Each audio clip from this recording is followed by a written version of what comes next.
जय हिंद दोस्तों। दरोगा एकेडमी यूट्यूब चैनल में आप सभी का स्वागत है। 23 और 24 दिसंबर को जो बिहार एसएससी का सीजीएल का जो एग्जाम हुआ था, तो उसका जीके जीएस का सभी क्वेश्चन मेरे पास आ गया है और उसका सही सही और ऑथेंटिक आंसर भी मैं आपको बताऊंगा। तो आइए अभी 23 दिसंबर का जो सेकेंड शिफ्ट में जो एग्जाम हुआ था उसका आंसर हम लोग मिलाते हैं, सभी क्वेश्चन का आंसर मिलाते हैं और आप लोग भी मेरे साथ मिलाते चलिए। आपको कितना सही हो रहा है ये जरूर हमको बताइएगा। आपका कितना स्कोर आ रहा है कमेंट बॉक्स में जाके जरूर कमेंट कीजिएगा, ताकि उसके आधार पर हम लोग कट ऑफ का निर्धारण कर सके कि कितना कट ऑफ जा रहा है, आपका कितना स्कोर हो रहा है, ये जरूर बताइएगा। तो आइए मिलाते हैं। बिहार एसएससी सीजीएल का एग्जाम जो 23 दिसंबर को हुआ था, यहाँ गलती से 24 लिखा गया है। 23 दिसंबर को जो एग्जाम हुआ था, यहाँ 23 कर देते हैं। 23 दिसंबर 2022 को सेकेंड शिफ्ट का सारा क्वेश्चन का सही सही आंसर यहाँ पे हम लोग मिलाएंगे। तो आप लोग भी मिलाइए साथ साथ में, देखते हैं किसका कितना सही होता है। तो पहला क्वेश्चन है, बीसीसीआई के वर्तमान अध्यक्ष कौन है? तो बीसीसीआई के वर्तमान अध्यक्ष रोजर बिन्नी है। इससे पूर्व सौरव गांगुली जी थे। दूसरा क्वेश्चन है, देवेंद्र झाझड़िया को पद्म सम्मान 2022 दिया गया, वो किस प्रकार का पद्म सम्मान था? तो पद्म भूषण उनको दिया गया था, देवेंद्र झाझड़िया जी को। नेक्स्ट क्वेश्चन है कि पद्म भूषण विक्टर बनर्जी संबंधित है। तो पद्म भूषण विक्टर बनर्जी संबंधित है कला से, क्योंकि वो एक अभिनेता थे, तो वो कला से संबंधित हो जाएगा। नेक्स्ट क्वेश्चन है, द ब्लू बुक और राइटर्स जर्नल पुस्तक के लेखक कौन है? तो अमिताभा कुमार बहुत चर्चित हैं, इनका हम लोग बराबर नाम सुनते रहते हैं। तो अमिताभा कुमार है द ब्लू बुक के राइटर। नेक्स्ट क्वेश्चन है, द रिपब्लिकन इथिक किसके स्पीच का संग्रह है? तो द रिपब्लिकन इथिक जो है राष्ट्रपति रामनाथ कोविंद जी के स्पीच का संग्रह है। फिर अगला क्वेश्चन है, किस संस्था द्वारा 36 सैटेलाइट को एक साथ लॉन्च किया गया? तो अब जो है इसरो भी ये सब कारनामा करने लगा है, तो बहुत सारे लड़का इसमें जो है कंफ्यूज हुए हैं, दूसरा मार के आ गए हैं, लेकिन इसमें सही आंसर इसरो होगा। नेक्स्ट क्वेश्चन है, श्याम किसका पूर्व नाम है? तो इसका आंसर हो जाएगा थाईलैंड का पुराना नाम श्याम था। अगला क्वेश्चन है, सीएजी का कार्यकाल कितना होता है? तो सीएजी का कार्यकाल 6 वर्ष या 65 वर्ष, दोनों में से जो भी पहले होता है वो होता है सीएजी का कार्यकाल। बेलारूस की राजधानी क्या है? तो बेलारूस की राजधानी मिन्स्क है।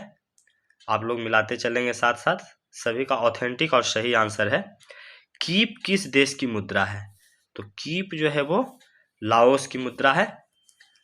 अगला क्वेश्चन हम लोग देखते हैं, संयुक्त सैन्य अभ्यास युद्धाभ्यास, तो युद्धाभ्यास किन किन दो देशों के बीच होता है? तो युद्धाभ्यास भारत और अमेरिका के बीच होता है। करंट से अच्छे खासे क्वेश्चन पूछे गए थे। अगला क्वेश्चन हम लोग देखेंगे, माँ के दूध में कौन सा प्रतिरक्षी पाया जाता है? तो माँ के दूध में प्रतिरक्षी जो पाया जाता है वो IgA है। नेक्स्ट क्वेश्चन है, कांग्रेस का 27वां अधिवेशन, तो कांग्रेस का 27वां अधिवेशन 1911 में बांकीपुर में हुआ था, बांकीपुर पटना में, इसलिए इसका सही आंसर बांकीपुर हो जाएगा। और अगला क्वेश्चन है, द्वितीय अफीम युद्ध की समाप्ति, तो ये बहुत सारे लड़का इसमें बोल रहे हैं कि नानकिंग होगा, कोई बोल रहे हैं तियानजियान होगा, तो इसका सही आंसर तियानजियान की संधि होगा। प्रथम अफीम युद्ध की समाप्ति जो हुआ था वो नानकिंग की संधि से हुआ था, लेकिन द्वितीय अफीम युद्ध की समाप्ति तियानजियान की संधि के द्वारा हुआ था।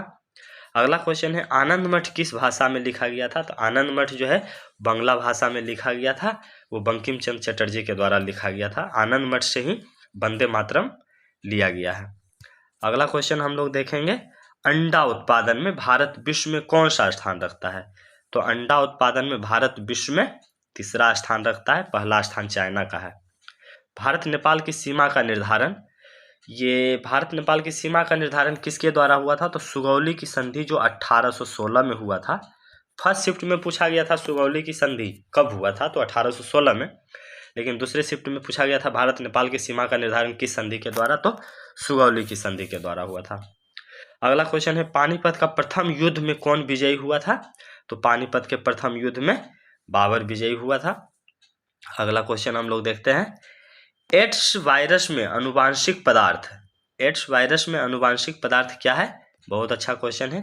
इसमें सिर्फ आरएनए होगा। एड्स वायरस में आनुवांशिक पदार्थ आरएनए है। पनामा की राजधानी कहाँ है? तो पनामा सिटी। राजधानी से 2 क्वेश्चन पूछा गया था इस शिफ्ट में। पनामा की राजधानी पनामा सिटी होगी। और अगला क्रिकेट से है, गावा क्रिकेट स्टेडियम कहाँ स्थित है? तो गावा क्रिकेट स्टेडियम जो है वो ऑस्ट्रेलिया के ब्रिस्बेन में स्थित है। अगला क्वेश्चन हम लोग देखेंगे, प्रथम उच्च न्यायालय की स्थापना। तो जैसा कि हम लोग जानते हैं 1862 में 3 उच्च न्यायालय की स्थापना हुआ था, तो इसका सही आंसर हो जाएगा 1862। अगला क्वेश्चन है, किस आंदोलन को अहिंसक घटना के कारण वापस लेना पड़ा? बहुत अच्छा क्वेश्चन है। इसमें क्लियर नहीं किया गया था, लेकिन ये चौरा चौरी कांड के बारे में बताया जा रहा है, जो कि 5 फरवरी 1922 को हुआ था। तो 5 फरवरी 1922 को चौरा चौरी कांड के कारण गांधी जी को असहयोग आंदोलन वापस लेना पड़ा था। अगला क्वेश्चन है, अनुच्छेद 75 का 2। इसमें भी बहुत सारे लड़के कंफ्यूज हुए हैं। अनुच्छेद 75 के 2 में क्या है कि मंत्रिपरिषद राष्ट्रपति के प्रसाद पर्यंत पद धारण करते हैं। बहुत सारा लड़का सामूहिक उत्तरदायित्व मारे हैं, लेकिन सामूहिक उत्तरदायित्व 75 का 3 में है, तो आप लोग कंफ्यूज नहीं होंगे। 75 के 2 में है, मंत्रिपरिषद राष्ट्रपति के प्रसाद पर्यंत पद धारण करते हैं। अगला क्वेश्चन है, महारानी एलिजाबेथ द्वितीय का उत्तराधिकारी। तो महारानी एलिजाबेथ द्वितीय का उत्तराधिकारी चार्ल्स तृतीय को बनाया गया है। इसमें आप लोग आंसर कर लेंगे, एक सेकेंड। महारानी एलिजाबेथ द्वितीय का उत्तराधिकारी हो जाएगा चार्ल्स तृतीय। तो आप लोग अलग से लिख लेंगे, यहाँ आंसर लिखना भूल गए हैं। अगला क्वेश्चन है, 14वां ब्रिक्स सम्मेलन जो कि 2022 में हुआ था, वो कहाँ हुआ था? तो चीन में हुआ था। अगला क्वेश्चन है, आंख के नेत्रिका में, आंख के नेत्रिका की फोकस दूरी समायोजित की जाती है। तो आंख के नेत्रिका की फोकस दूरी जो है सिलियरी मांसपेशियों के द्वारा समायोजित की जाती है। बिहार कॉम्फेड की स्थापना कब हुआ था? तो बिहार कॉम्फेड की स्थापना 1983 में हुआ है। अगला क्वेश्चन है, बाजरा उत्पादन में प्रथम स्थान किसका है? तो बाजरा उत्पादन में राजस्थान का प्रथम स्थान है। उत्पादन से भी 3 क्वेश्चन थे, बाजरा उत्पादन। दूसरा था, कॉफी उत्पादन में प्रथम स्थान किसका है? तो कॉफी उत्पादन में कर्नाटक पहला स्थान रखता है। कर्नाटक का एकाधिकार ही है। कॉफी उत्पादन और सोना उत्पादन में कर्नाटक का एकाधिकार ही है। अगला क्वेश्चन है कि चाल, आवृत्ति और तरंग दैर्ध्य। तो चाल, आवृत्ति और तरंग दैर्ध्य में संबंध है, तो v बराबर n लैम्डा है, जहां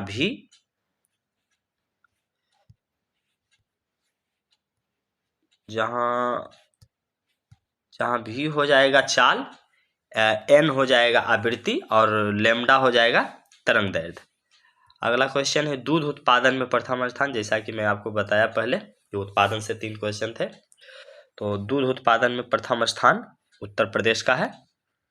भूटान में प्रजातंत्र की समाप्ति, प्रजातंत्र की स्थापना, इसमें थोड़ा सा डाउट चल रहा है। भूटान में प्रजातंत्र की स्थापना जो है, कोई 2006 बोल रहे हैं, कोई 2008 बोल रहे हैं, लेकिन भूटान में जो है पहला चुनाव 2007 में हुआ है। 2007 में, तो इस तरह से यदि देखा जाए तो इसका सही आंसर 2006 ही होना चाहिए, लेकिन फिर भी आप लोग देख लीजिएगा। इसको मैं कंफर्म नहीं बता सकता हूँ, लेकिन 2006 मान के चलिए कि इसका सही आंसर है। तो नेक्स्ट है, खरोष्ठी लिपि के जनक। तो खरोष्ठी लिपि के जनक कातिब हैं। श्रीलंका में शांति सेना भेजने का उद्देश्य क्या था? तो LTTE जो है उसको खत्म करना था। LTTE को खत्म करना श्रीलंका में शांति सेना भेजने का मेन उद्देश्य था। विधानमंडल के विशेषाधिकार की चर्चा, विधानमंडल का मतलब हो गया विधानसभा और विधान परिषद, वो दोनों का विशेषाधिकार का चर्चा जो है अनुच्छेद 194 में है। अगला क्वेश्चन हम लोग देखेंगे, अमृता प्रीतम। अमृता प्रीतम का संबंध किस क्षेत्र से है? तो अमृता प्रीतम जी का संबंध साहित्य से है। सर्वधर्म वाटिका जैव विविधता स्थल कहाँ है? तो उत्तराखंड में है, उत्तराखंड के हल्द्वानी में। KWH किलोवाट घंटा किसका मात्रक है? तो ऊर्जा का मात्रक है। सिर्फ वाट घंटा रहता तो शक्ति का मात्रक हो जाता। कौन सी पवन ग्रहीय पवन का उदाहरण नहीं है? तो ग्रहीय पवन का उदाहरण मानसूनी पवन नहीं है, बाकी ध्रुवीय पवन, पछुआ पवन, ध्रुवीय पूर्वा पवन, ये सब ग्रहीय पवन का उदाहरण है। अगला क्वेश्चन हम लोग देखेंगे, सेंट्रल विस्टा प्रोजेक्ट। तो इसके बारे में हम लोग बहुत अच्छे से जानते हैं। सेंट्रल विस्टा प्रोजेक्ट क्या है? तो नई दिल्ली में जो नया संसद भवन बन रहा है वही सेंट्रल विस्टा प्रोजेक्ट है। और अगला क्वेश्चन है अभी हाल ही में नामीबिया से लाए गए 8 चीतों को कहाँ रखा गया? तो कूनोपालपुर अभ्यारण्य में, जो कि मध्य प्रदेश में अवस्थित है। अभी हाल फिलहाल बहुत चर्चा में रहा था, आप लोग सुने भी होंगे। अगला क्वेश्चन है राज्य विधायिका के दोनों सदनों के बीच गतिरोध होने पर क्या होता है? तो इसमें संशय चल रहा है, हालांकि इसका सही आंसर होगा कि यहाँ जो है संयुक्त अधिवेशन की कोई व्यवस्था नहीं है। तो यदि वही संसद में रहता कि संसद के दोनों सदन के बीच गतिरोध, तो संयुक्त अधिवेशन के द्वारा सुलझाया जाता है। लेकिन राज्य विधायिका में दोनों सदन के बीच गतिरोध होने की स्थिति पर वो जो विधेयक है वो उसको राष्ट्रपति के पास भेजा जाता है। यहाँ जो है संयुक्त अधिवेशन की कोई व्यवस्था नहीं है। अगला क्वेश्चन है राज्य विधान परिषद। तो राज्य विधान परिषद राज्यसभा के चुनाव में भाग नहीं लेते हैं। सही बात है, राज्य विधान परिषद जो है वो राज्यसभा के चुनाव में भाग नहीं लेते हैं, सिर्फ विधानसभा भाग लेती है। अगला क्वेश्चन है हैदराबाद में राष्ट्रीय संस्कृति महोत्सव का जो संस्करण है इस बार जो 2022 में हुआ है, उसका संस्करण कौन सा है? तो 12वां संस्करण है। अगला हम लोग देखते हैं मध्य मंडल का औसत तापमान क्या है? तो मध्य मंडल का औसत तापमान 15 डिग्री सी है। मध्य मंडल का औसत तापमान 15 डिग्री सी है। उसके बाद सोनारा किसकी एक प्रजाति है? तो सोनारा गेहूं की प्रजाति है। सोनारा 64 और एक और कोई था लार्मा या ऐसा ही कुछ था, तो वो गेहूं की एक प्रजाति है। उसके बाद हवा समुद्र पर घनी है, यह किसका परिकल्पना है? तो इसका आंसर आप लोग देख लीजिएगा, हवा समुद्र पर घनी है। इसमें आंसर था चार्ल्स का नियम, डाल्टन का नियम, एवोगाड्रो का नियम और बॉयल का नियम। तो इसका सही आंसर हम नहीं बता पाएंगे, इसको आप लोग देख लीजिएगा, हवा समुद्र पर घनी है। अगला क्वेश्चन है भारी उद्योग पर ध्यान दिया गया। तो भारी उद्योग द्वितीय पंचवर्षीय योजना में मुख्य उद्देश्य था भारी उद्योग, वही प्रथम पंचवर्षीय योजना में कृषि था। अगला क्वेश्चन है गरीबी हटाओ एवं बेरोजगारी उन्मूलन किस पंचवर्षीय योजना में? तो गरीबी हटाओ और बेरोजगारी उन्मूलन जो है वो 5वीं पंचवर्षीय योजना में था। सबसे ऊंचा राइड स्काई फ्लाईओवर कहाँ है? तो ये संयुक्त अरब अमीरात के दुबई में स्थित है। अगला क्वेश्चन हम लोग देखते हैं किस समिति में सिर्फ लोकसभा के सदस्य होते हैं?